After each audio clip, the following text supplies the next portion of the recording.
एक train 99 kilometre प्रति घंटा की चाल से चल रही है।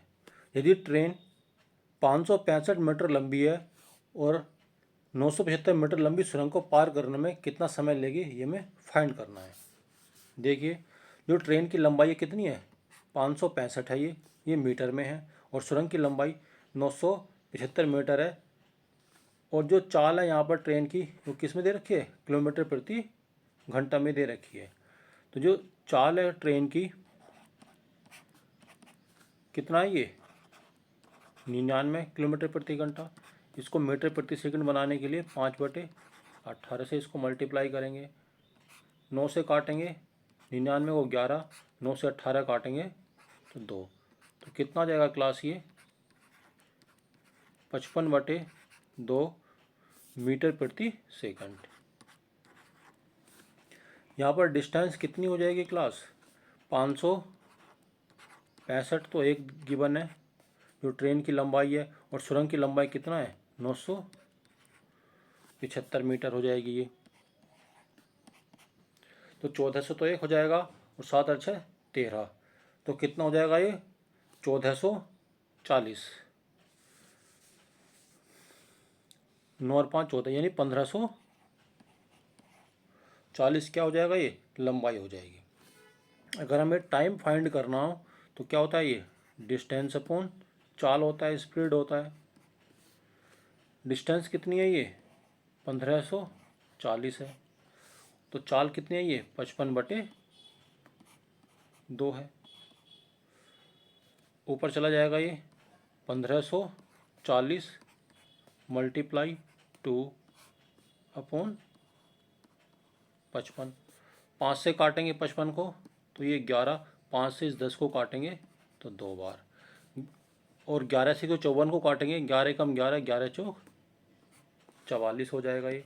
तो कितना जाएगा ये 14 मल्टीप्लाई 4, यानी 14 चौका 56 सेकंड क्या लगेगा, इसको टाइम लगेगा इस ट्रेन को। प्रश्न संख्या 2 है,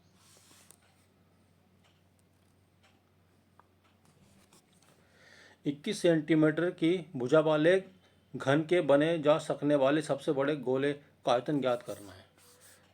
जैसा कि आप जानते हैं, ये 21 सेंटीमीटर का क्या है क्लास, ये एक घन है, और घन की प्रत्येक भुजा की लंबाई क्या होती है, बराबर होती है। ये कितना है, 21 सेंटीमीटर है ये। तो इसके अंदर आ सकने वाले सबसे बड़े गोले का हमें क्या बताना है, आयतन, यानी गोला इस तरह से आएगा क्लास एक इसके अंदर। तो इसकी रेडियस कितनी हो जाएगी क्लास, इसका हाफ हो जाएगी, यानी जो रेडियस होगी ये हो जाएगा हमारा 21/2।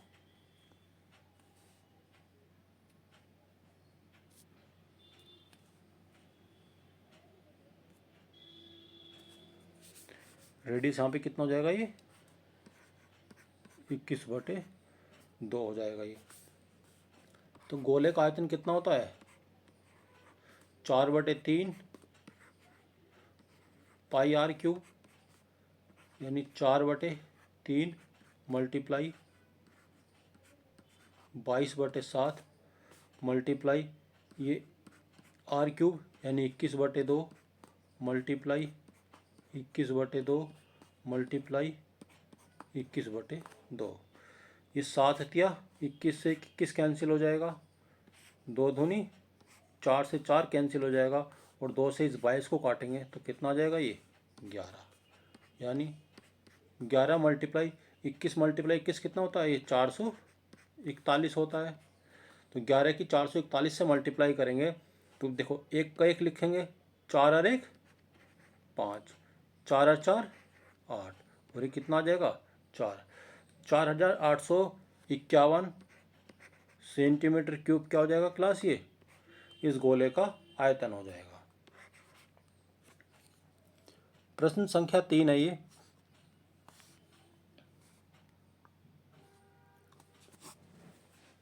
अनु अपनी मासिक आय का 68 रुपये क्या करती है, खर्च करती है। उसकी मासिक आय में 20% की वृद्धि होती है, तो मासिक बचत में 9% की वृद्धि होती है। तो मासिक व्यय में कितने प्रतिशत की वृद्धि होगी, हमें ये फाइंड करना है। जैसे कि आप जानते हैं आय किसके बराबर होती है? खर्च प्लस बचत के बराबर होती है ये। अगर आय 100 रुपीज़ है, 68% उसका खर्च हो गया, तो बचत कितनी हो गई है? 32 रुपये। आय में कितना? 20% की वृद्धि होती है, यानी 100 का 20% 120 हो गया, हमारी आय हो गई। और वो बचत कितना करती है? 9% की वृद्धि होती है, उसकी बचत में भी यहाँ पर कितना हो रहा है? 9% की वृद्धि हो रही है।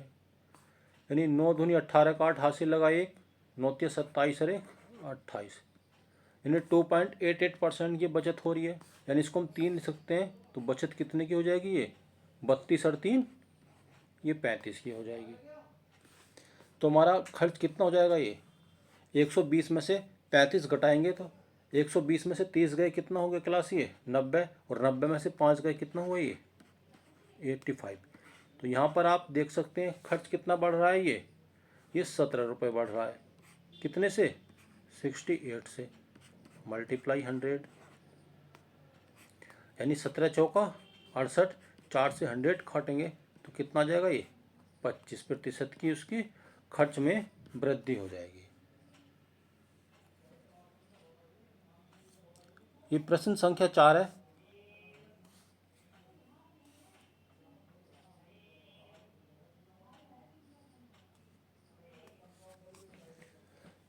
नल ए एक टैंक को 6 घंटे में भर सकता है और नल बी उसको 10 घंटे में खाली कर सकता है। दोनों नलों को एक साथ खोल दिया जाता है तो टैंक को भरने में कितना समय लगेगा, ये हमें बताना है। देखिए, जो ए नल है ये भरने वाला है, ये कितना समय ले रहा है? ये 6 घंटे में भर सकता है। और बी नल क्या है? खाली करने वाला है, और ये कितना ले रहा है? ये 10 घंटे में इसको खाली कर सकता है। अगर दोनों एक साथ कार्य करेंगे तो टोटल कार्य कितना हो जाएगा क्लास? ये इनका एलसीएम ले लेंगे तो 30, ये हमारा टोटल वर्क है। हम कह सकते हैं जो टैंक भरेंगे उसको कितना है? ये 30 लीटर का टैंक है वो।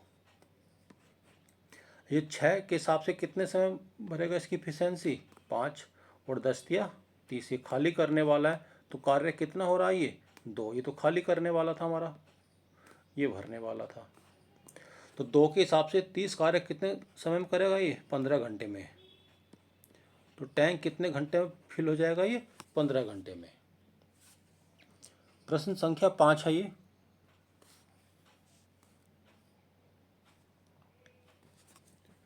धारा के विपरीत दिशा में चल रही एक नाव को एक दूरी तय करने में 8 घंटे 48 मिनट का समय लगता है। धारा की दिशा में लौटने में 4 घंटे का समय लगता है। शांत जल में नाव की चाल और धारा की चाल का अनुपात हमें बताना है कितना होगा। जैसे कि आप जानते हैं शुरू में विपरीत दे रखा है, यानी ए माइनस के बी। ए हमारा नाव की चाल हो जाएगी और बी हमारी धारा की चाल हो जाएगी। और ये ए प्लस बी नाव की चाल प्लस धारा की चाल, यानी एक ही दिशा में, और ये विपरीत दिशा में हो जाएगी।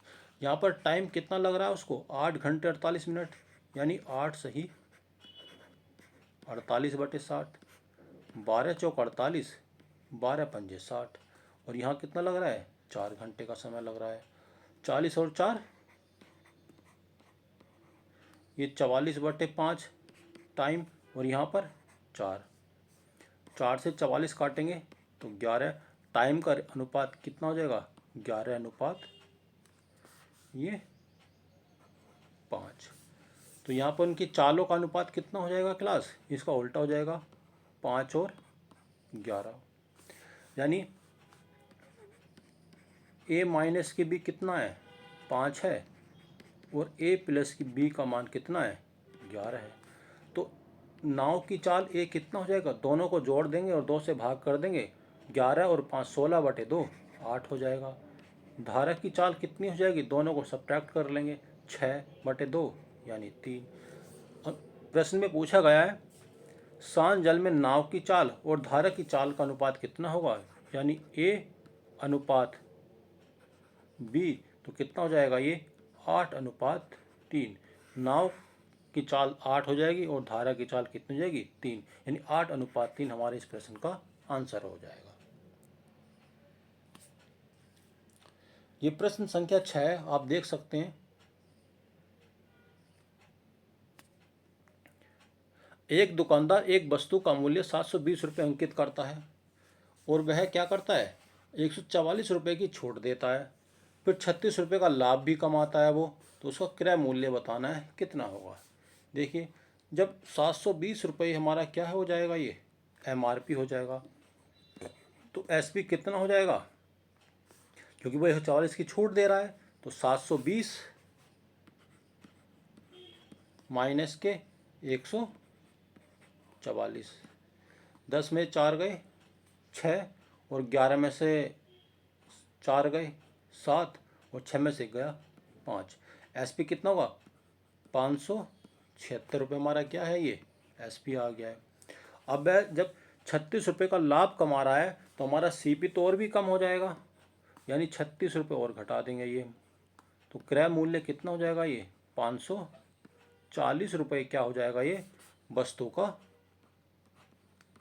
क्रय मूल्य था। यही प्रश्न में पूछा गया था कि वस्तु का क्रय मूल्य कितना है, तो ये 540 रुपये हमारी वस्तु का क्रय मूल्य है। प्रश्न संख्या 7 है ये।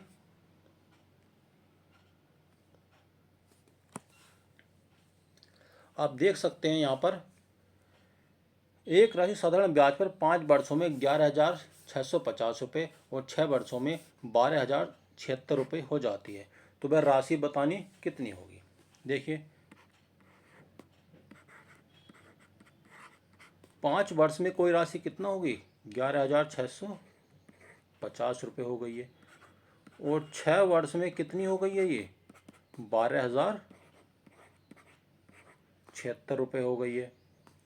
तो एक वर्ष का ब्याज कितना होगा, ये हमें बताना है। तो ये 6 आ जाएगा क्लास, 7 में से 5 गए, ये 2 आ जाएगा, और 10 में से 6 गए 4, 426 रुपये क्या होगा, एक वर्ष का ये ब्याज होगा। तो 5 वर्ष का ब्याज कितना हो जाएगा, जो 5 वर्ष का ब्याज होगा, 426 एक वर्ष का था, तो 5 वर्ष का कितना हो जाएगा क्लास, 5 छंग 30 का 0 हासिल लगे 3, 5 दूनी 10, 3 13 का 3 हासिल लगा 1, 5 चौक 20 और 1 21, 2130 रुपये ये 5 वर्ष का ब्याज होगा। अब देखिए हमारी राशि कितना होगी थी, इसमें ये हमारा मूलधन प्लस ब्याज था ये, इसलिए हमने ये ब्याज निकाला था। एक वर्ष का ब्याज कितना है, 426 रुपये। यदि हम 5 वर्ष का ब्याज 2130 रुपये इसमें घटा देंगे तो हमारा मूलधन बचेगा। तो मूलधन कितना आ जाएगा क्लास, ये 11,650 में से 2130 घटा देते हैं हम, तो 0, 5 में से 3 गए 2, और ये 5 और ये 9, यानी 9,520 रुपये हमारा क्या है, ये मूलधन है। प्रश्न संख्या 8 है ये भी सेम क्वेश्चन था, तो 9 देखते हैं हम।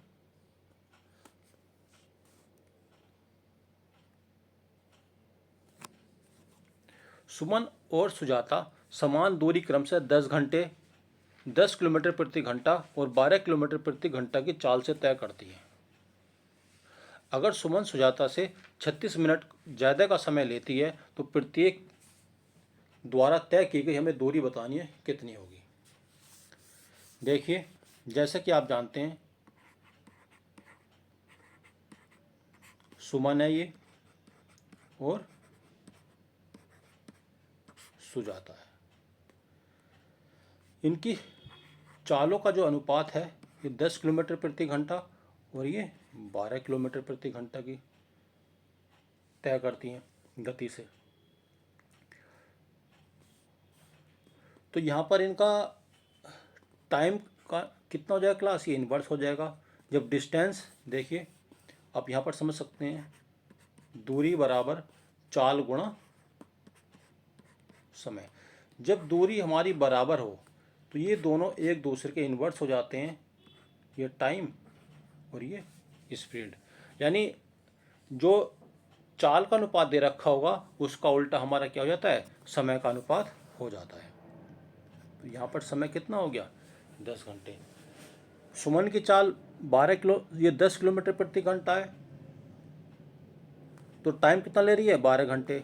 सुजाता की चाल कितना है, 12 किलोमीटर प्रति घंटा है, तो ये किसी दूरी को तय करने में कितना समय ले रही है, ये 10 घंटे का समय ले रही है। तो यहाँ पर डिस्टेंस कितना हो गया क्लास, ये अगर आप डिस्टेंस की बात करते हैं तो यहाँ पर 120 हुआ डिस्टेंस। देखिए समान दूरी को तय कर रहे हैं, नहीं कर रही है, यहाँ भी 120 हो गया।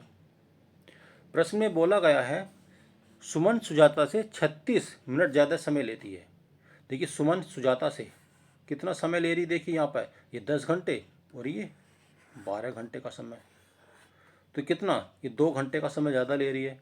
प्रश्न में 2 घंटे की वैल्यू कितनी है, ये प्रश्न में 2 घंटे की वैल्यू दी गई है 36 मिनट।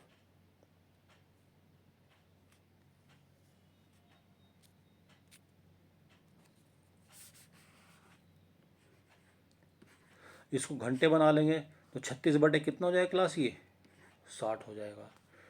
2 से 36 काटेंगे तो ये 18 हो जाएगा क्लास।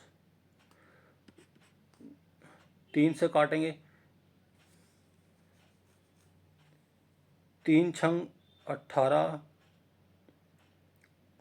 या 36 18 और 6 ढाई 60, यानी एक का मान कितना हो जाएगा क्लास, ये 3/10।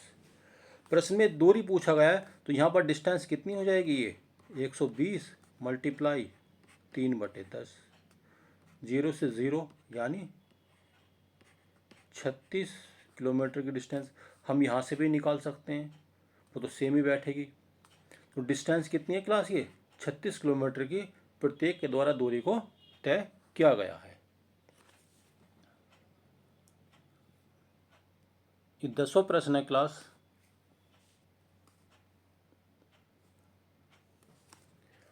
एक बर्तन में 120 लीटर दूध और पानी का घोल है जिसमें 3:2 के अनुपात में है, यानी दूध और पानी का अनुपात कितना है, 3:2 है, जो कितना है 120 लीटर है। अगर इस घोल में 24 लीटर दूध निकालकर शुद्ध दूध डाल दिया जाता है। देखिए यहाँ पर बात समझने वाली है, जो अनुपात 3:2 था, इसमें से 24 लीटर का घोल निकाला और बाद में इसमें क्या किया गया है, 24 लीटर का दूध डाल दिया गया है। तो दूध और पानी का अनुपात बताना है हमें कितना होगा। तो आप जैसे कि जानते हैं ये दूध और पानी है, शुरू में कितना है, ये 3:2 है ये, और ये कितना है प्रश्न के अंदर, ये 120 लीटर है। जब इसमें से 24 लीटर का घोल निकाल दिया गया, यानी जहाँ से हमने 24 लीटर का घोल निकाला तो ये भी कम हो गया, तो ये 6 बचा हमारा, और ये 11 में से 9 गए, 11 में से 2 गए 9, अब कितना बचा 96 लीटर। तो अनुपात हमारा 3:2 ही बचेगा, यानी 5 की वैल्यू कितनी हो गई अब, ये 96।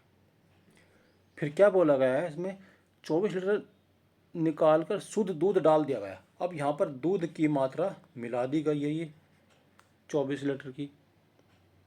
तो दूध और पानी का अनुपात बताना यहाँ पर कितना होगा। जब 24 लीटर दूध इसके अंदर डाल दिया गया है तो यहाँ पर ये बताना ये अनुपात कितना होगा। तो आप जैसे कि जानते हैं 5 की वैल्यू कितनी है, ये 96 है, तो 1 की वैल्यू कितनी हो जाएगी क्लास, ये तो 5 ही कम 5 और 4 9 4 46, 5 9 45 और 5 दूनी 10। तो 2 की वैल्यू कितनी है क्लास, ये 38, 19 दूनी 38.4, और 3 की वैल्यू 19 तिया 57.6। अब दूध तो इतना ही रहेगा, ये सॉरी पानी तो इतना ही रहेगा। अब 24 लीटर दूध और मिला दिया इसमें, तो 57 में 24 और ऐड करेंगे तो कितना हो जाएगा क्लास, ये 7 4 11 का 1 हासिल लगा 1 5 और 2 7 और 1 8, यानी ये हो जाएगा हमारा 81.6। यही हमारा इसमें अनुपात पूछा है, तो पॉइंट से ये पॉइंट कैंसिल हो जाएगा, ठीक है। अब इसको हम 48 से काटेंगे तो कितना आ जाएगा क्लास, ये हमारा 8 आ जाएगा, और ये कितना आ जाएगा, ये 7, यानी 17:8 क्या होगा, ये दूध और पानी का अनुपात हो जाएगा।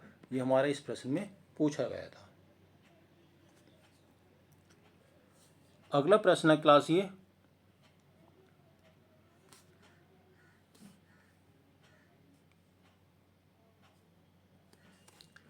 तीन साझेदार हैं ए, बी और सी। इनका जो अनुपात है 4:5:6 है। यदि लाभ में सी का हिस्सा ए की तुलना में 200 अधिक है तो उनके द्वारा प्राप्त कुल लाभ बताना है कितना होगा। तो जैसे कि आप जानते हैं ए, बी और सी, इनके लाभ का अनुपात कितना है? ये 4 है, ये 5 है और 6 है। सी का हिस्सा ए की तुलना में 200 अधिक है। यहाँ पर देख सकते हैं आप सी कितना अधिक हो रहा है, ये 2। प्रश्न 2 की वैल्यू 200 की बने तो ए की वैल्यू 100 हो जाएगी। तो कुल लाभ कितना है? जो कुल लाभ की बात करते हैं 5 4 9 है यहाँ पर, ये 15 है। जब एक का मान 100 है तो 15 का मान कितना हो जाएगा? ये 1500 रुपये। तो कुल लाभ हमारा कितना हो जाएगा? 1500 रुपये। प्रश्न संख्या 12 है ये,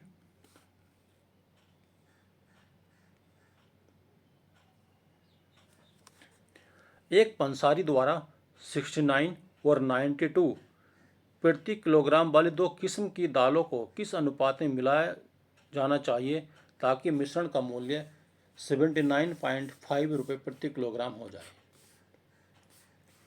तो आप जानते हैं ये 69 है और ये 92 है और कितना होना है? ये 79.5।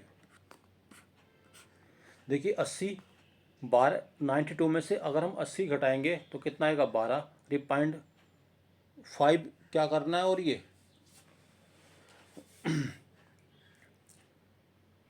और था ये तुम्हारा ये 12.5 हो जाएगा क्लास ये। ठीक है, अब इसमें से घटाएंगे 79.5 से 69 को घटाएंगे तो कितना जाएगा क्लास? ये 10.5 हो जाएगा हमारा। पॉइंट से पॉइंट कैंसिल हो जाएगा, 5 से 5 दूनी 10, 5 कम 5, इसको 5 दूनी देखो 5 दूनी 10, 5 पंजे 25 होगा और ये कितना हो जाएगा? ये 21। तो किस अनुपात में इनको मिलाना होगा? 25:21 के अनुपात में क्या करना होगा? इसको मिलाना होगा। आज का हमारा लास्ट प्रश्न है ये,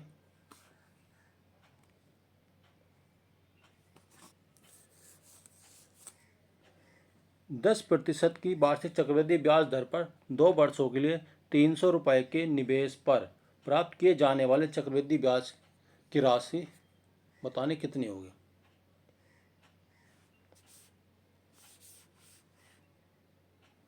तो जैसे कि आप जानते हैं 2 वर्षों के लिए दिया गया है, 10% दिया गया है हमें चक्रवृद्धि ब्याज और मूल इसकी राशि कितनी है? 300 रुपये। तो 300 रुपये 2 वर्ष के लिए 2 डंडे खींचेंगे। 10% है, 300 का 10% कितना हो जाएगा? ये 30। पहले साल जो ब्याज मिलेगा 30 रुपये का। दूसरे साल की बात करते हैं, 300 का जो हमारा 10% होगा ये 30 होगा और इस 30 रुपये पे भी जब ब्याज मिलेगा तो वो कितना हो जाएगा? 10% इसका 3 हो जाएगा। तो पहले साल जो ब्याज था वो 30 रुपये, वो दूसरे साल वो 33 है, तो टोटल ब्याज कितना हो जाएगा? ये 63 रुपीज़। क्लास यदि यह वीडियो आपको पसंद आती है तो वीडियो को लाइक कीजिए, सब्सक्राइब कीजिए और शेयर कीजिए।